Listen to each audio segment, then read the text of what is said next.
You're listening to the Monday Night Community Show with Daniel on BRFM. This is the Daniel Monday Night Community Show on demand through YouTube. Thank you very much for choosing to listen to us through this method.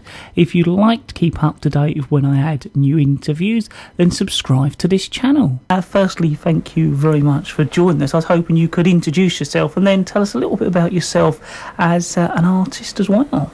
Yeah, of course. My name's Laurie Harpum.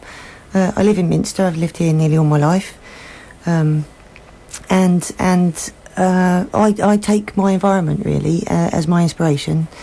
I enjoy using materials I find in my environment as well. I like things to show a journey through time, so like using bits of copper that have fallen out of the cliffs or driftwood that's been washed in onto the shore, and more recently sort of found animal remains, particularly birds.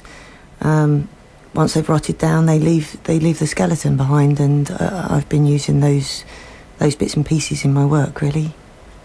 Now, we've been promoting that you're going to have your work in your latest exhibition with some other artists. I was hoping you could tell us a little bit about that. Yeah, sure. I've just installed a sculpture in the Royal Engineers Museum. It's at Brompton, and it's the exhibition's entitled Artefact. It opens tomorrow and it runs through to the 12th of April in the museum. Now, you next wanted to talk about how researching for the design led you to our cliffs and the sound mirrors as well. Yeah. I tend to look in my environment for inspiration for bits of work. So after researching the Royal Engineers Museum, I came home and started to look for evidence of the Royal Engineers in my environment.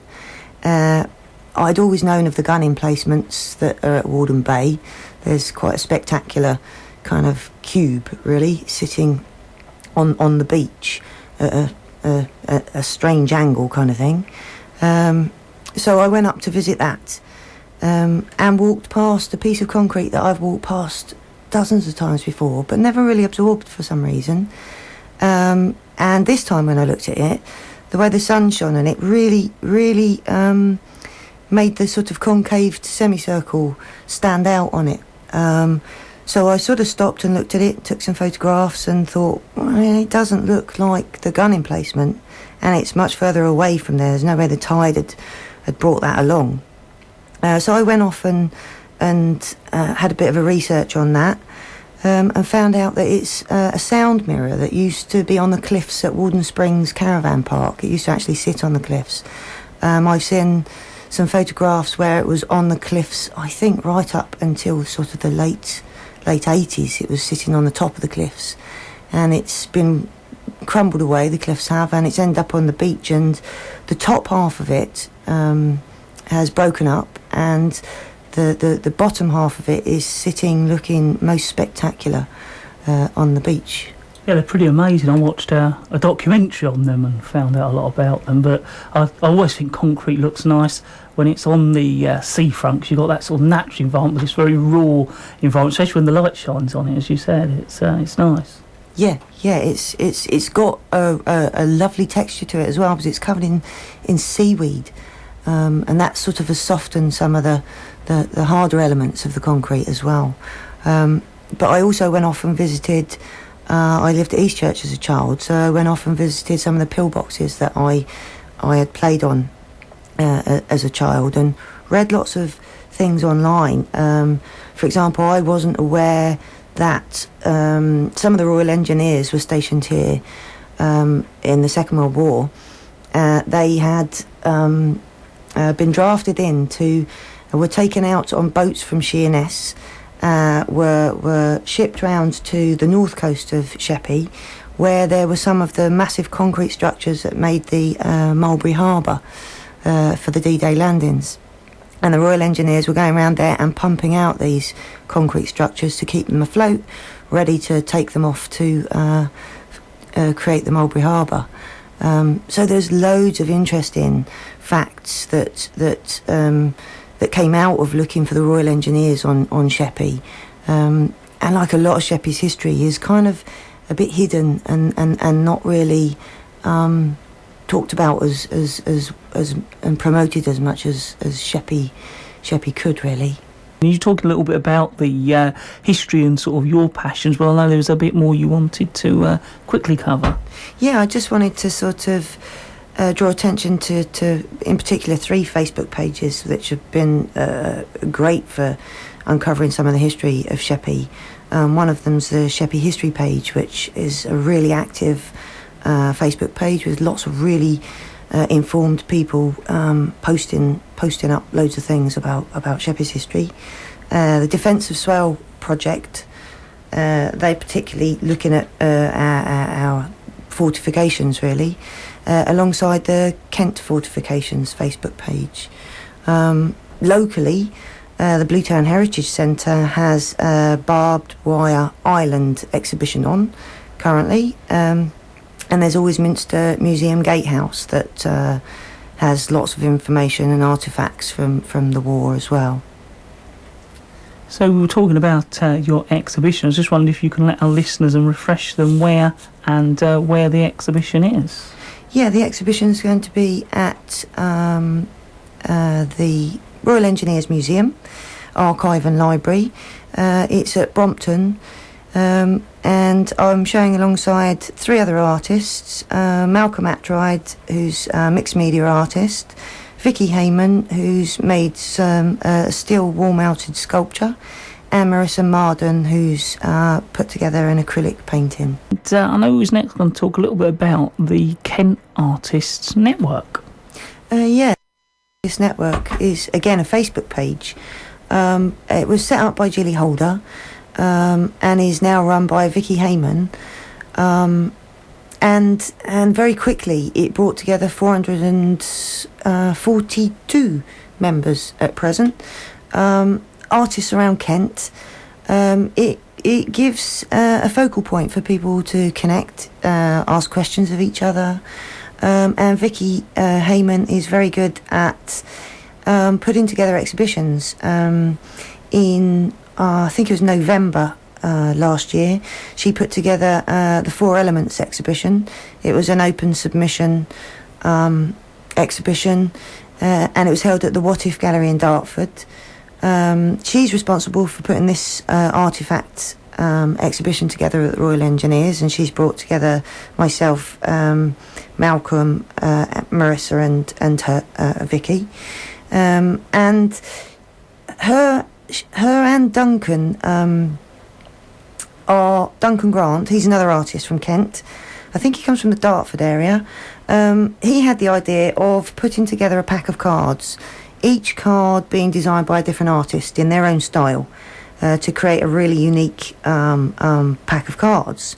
And with Vicky's help, through the Kent Artists Network, his idea is coming to fruition. There's been enough artists wanting to get involved to design 2 packs of cards.